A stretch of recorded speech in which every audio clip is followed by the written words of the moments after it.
I'm Caroline Moderesi-Tirani. You're watching HuffPost Live.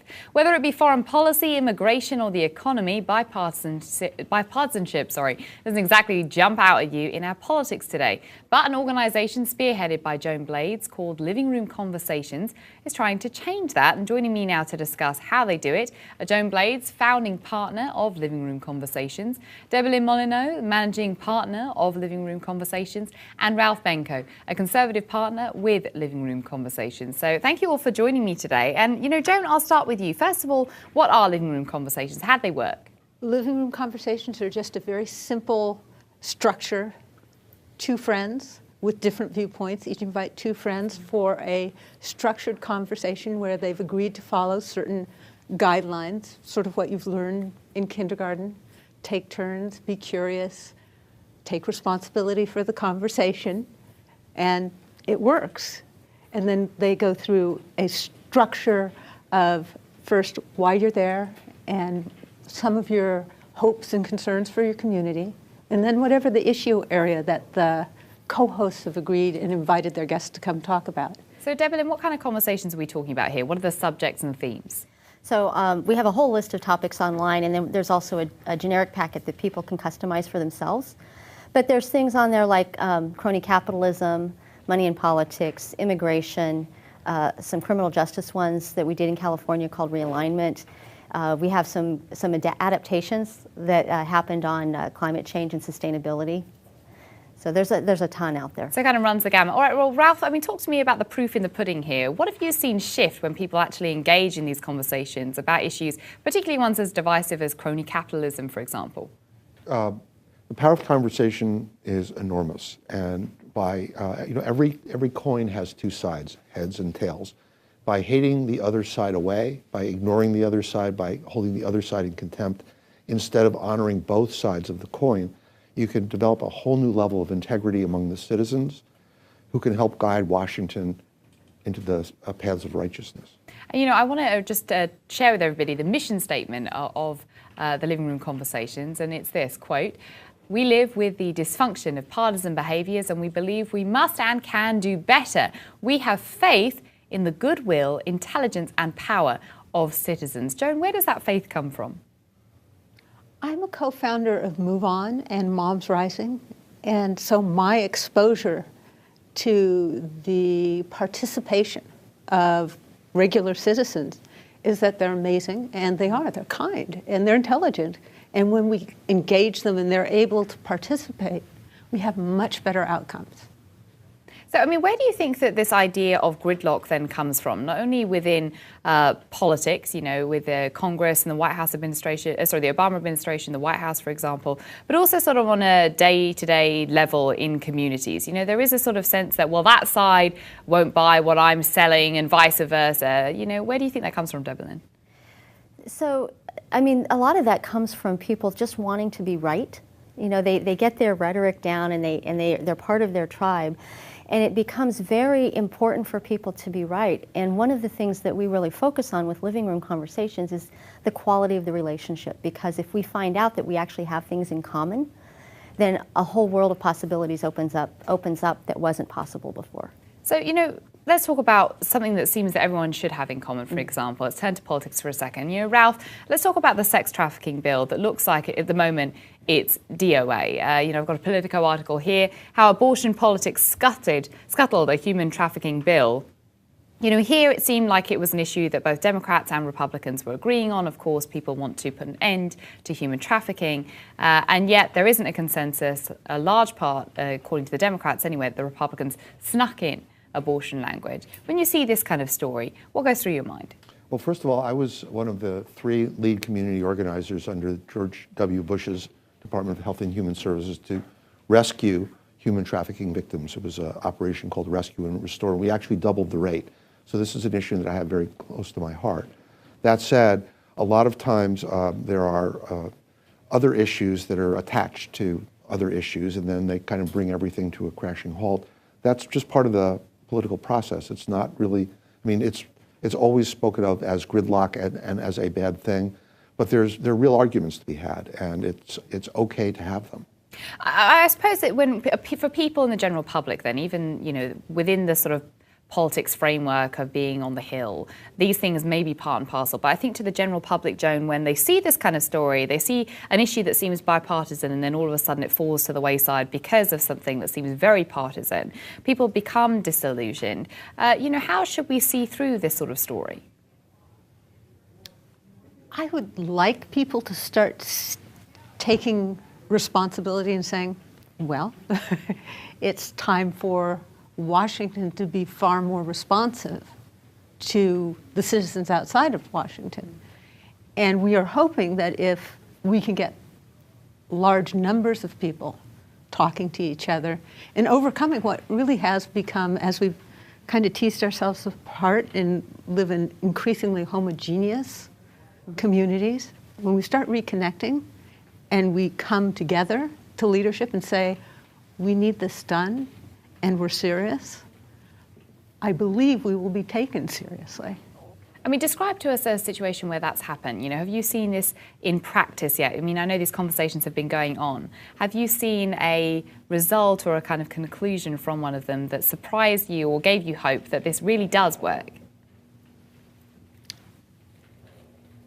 2 years ago, Ralph introduced me to Mark Meckler, who's a co-founder of Tea Party Patriots. He said, Tea Party and Move On co-founders, they should have a conversation. Ralph was right. I was right. Ralph was often right. Doesn't often happen. Strangely I was enough. right this time. Why do you think that needed to happen, though? Because I feel like, those are, two differing sort of, again, sides of the political aisle that most people would think that if you came together, the, room would explode probably. Well, I'm going to let Joan answer that question, but if I'm happy to make my observation when she surprises you with a fantastic answer. She was there. I just introduced them, and but you thought that there was a reason to. I guess. Why did you think that there was a important purpose to? Because they're both citizen activists. They're both leaders of citizen activism, and the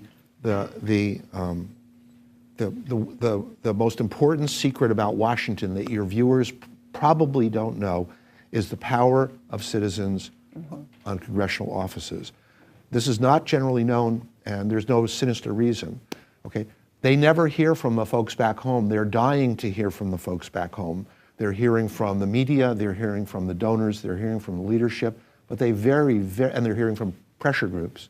But they're very, very rarely hearing from their constituents, and their constituents are the gold standard of influence over elected officials. They're the ones who count far more than the money, far more than the leadership, far more than the media. I'm sorry. No, I think that's. Don't take that personally. Well, okay? I mean, I think that's a good point. I mean, yeah, we're the mouthpieces supposedly. So we've defaulted. We, as citizens, to the extent we've defaulted, Congress has to make it up as it goes along.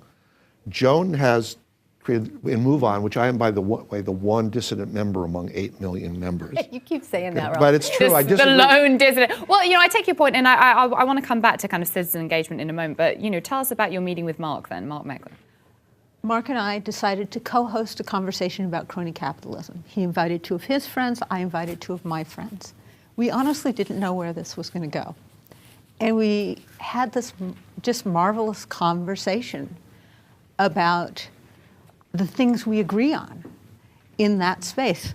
I learned, and I didn't know this before, that there's near universal agreement that we have way too many people in prisons. The war on drugs is a failure. We have to start using evidence-based practices in how we deal with people that get into the criminal justice system. And the more I've learned, the more I've been, wow, yeah, we agree on so much here. And I've been able to write op-ed Grover Norquist, with Matt Kibbe, and there's this wonderful coalitions that are coming out. The Coalition for Public Safety recently launched, and Van Jones is working with Newt Gingrich. Yeah.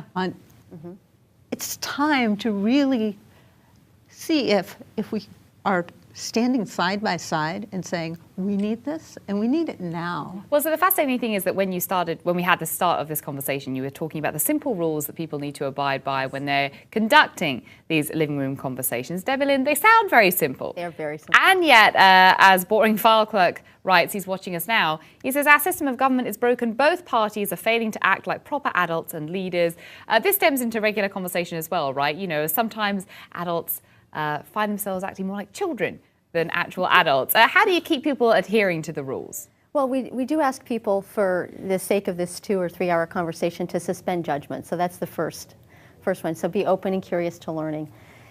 And what's really amazing is when people start with that intention in mind, when you actually sit down to have the conversation and you read the ground rules and everybody gets on board, it creates this safe place for people to actually reveal who they are and what they care about. And so those are the things that we all need to remember and to tend to, is to make it safe for people to talk with us and share with us their heart. And when that happens, that's when we find the common ground that we can actually go out and create a better world together. So I have to ask, because people, I'm sure, will be curious. So where do you each fall on the political spectrum? Ralph, I'll start with you, if people couldn't guess. Deeply, deeply, deeply conservative. So conservative that in the green room I've got a black hat. Because I'm old school. He doesn't really. I do really. I do. Go look, go see for yourself. Debilyn, what about you? I am a moderate independent. All right, then Joan.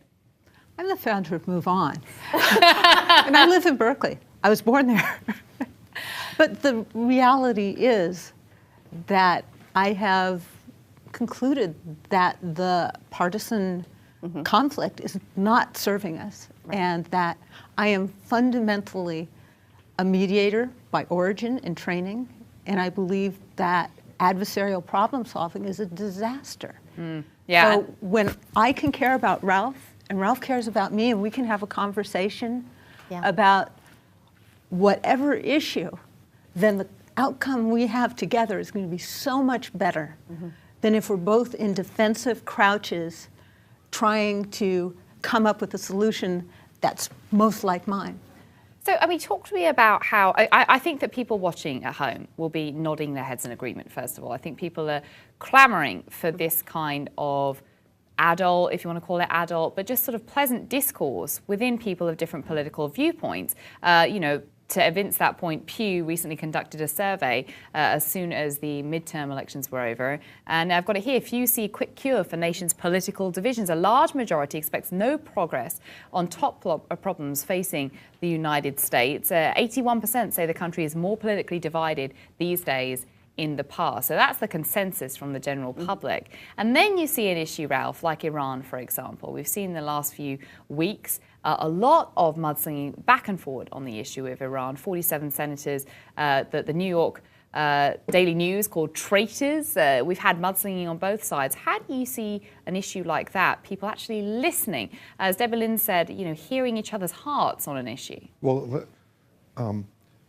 I've been in 120 congressional offices in the last year, and they are almost universally Republicans and Democrats, conservatives and liberals, filled with smart, civic-minded people who are dedicated, even if they disagree with each other, dedicated with transforming the world and making the world better than they found it. So I want your listeners, rather than to express disgust and say, oh, what's wrong with those people? This is not about those people. This is about us. We have the power to transform the world. And Joan and Debilyn are making it easier by creating livingroomconversations.org. Did I get that right? Yes. Okay. So instead of nodding your head and saying, yes, it should be like that, or shaking your head and saying, how could they do that? Engage. Go to livingroomconversations.org. Whatever your perspective is, your 1 or 2 right-wing viewers and your millions of left-wing viewers, let everybody engage and participate and listen. Well, I mean, it's true, because it's in many ways what we do at HuffPost Live. We have community, we have conversations involving different types of political background, race, creed, colour, you name it. I think this is sort of what we aspire to do here anyway. Yes, there's definitely a room for that. Listen to the other side. Try to find out what the other side's narrative is without it being distorted through the lens of the media, and let anybody who's interested in discovering what your narrative is listen to you. So on the issue then of Iran, for example, what do you think would happen if John Boehner and the president, or John Boehner and Harry Reid, sat down in a living room conversation and actually discussed the issue? Do you feel like they would be able to feel comfortable to show one another their hearts when they are in this political system that doesn't seem to allow for that kind of honesty? I'd like to believe they could. I think that's probably the toughest ask we could possibly make. We're not, we're not starting in Washington, D.C., honestly. That's the town where they have a lot of perverse incentives for not getting along. And I have more confidence that outside of D.C., people can do this successfully. All the conversations we know about have been successful. Could they do it? You know, they just might be able to. I like to believe they would. Debilyn, what do you think? Well, I just wanted to add here that a lot of what our strategy is to have the citizens engage, as Ralph has said, so that we, the citizens, understand how much we have in common, and then we contact our congressional leaders and start saying, here's what we found we have in common, and here's what we would think should happen. And when you have that type of consensus from your constituency, it makes it really a lot easier, I think, to resist the donors and the lobbyists and all the special interest groups that are influencing them above the common good. Well, I've got a couple of comments here from people who are watching as well. This is from Rona Barry-Morin, who says, my husband and I have many different points of view. So yes, I do take the time to stop and listen to another person's point of view. And another one here from Boring File Clerk says, people can disagree and not be enemies. I think that's the thing, right, Ralph? Like, people feel like when they disagree on an issue, it's sort of spun as if they hate each other and they're sort of staunch enemies, when perhaps that's not the case. That's much better TV. So all of the civil disagreements they're boring, so they tend not to get televised. That said, look, Washington is very malleable to the opinion of the citizenry. If enough of your viewers will set a good example by joining this parade, by going to livingroomconversations.org or some comparable event, it's better, it's more influential if they do it under a common brand, so to speak, because it becomes more visible. Okay, Washington will fall into line. Mm-hmm. Just don't, instead of shaking fingers, set a good example.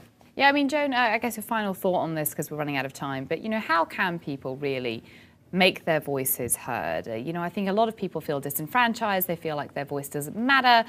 How can they make their voice penetrate through some of this noise? Right now, talking about living room conversations, I'm suggesting that people think of what they're most passionate about. And, for me, when I first started talking about this, I was asking about climate, because I wanted to know why conservatives weren't concerned like I was. And when I talked about it in 2005 with leadership of the Christian Coalition, we were really able to have a thoughtful dialogue and help each other understand. I realized 5 years later that conversation could no longer happen because the partisan barriers had grown much more impenetrable. And it's very hard to kind of expect a democracy to thrive when you're living in separate reality streams. Sure. It's separate narratives, separate realities. My conservative friends have a completely different understanding of fracking than I do. And I'd really like to know if my facts are in fact facts, or if they have facts that would actually modify mine. We have trusted experts. So we need to really start at the very beginning here. And my starting place is, let's start having relationships that are really caring and listening so that we can figure out what the next steps are together. Well, it sounds like a really great idea, and I'm glad that it's actually working in practice. Guys, thank you very much for joining me today on HuffPost Live. It's been such a pleasure. And guys, thanks for joining us as well. For more information on Living Room Conversations, you can check out the links in our resource well below. Stick around. Nancy Red is up next, talking about raising the age for tobacco purchases. Don't miss it.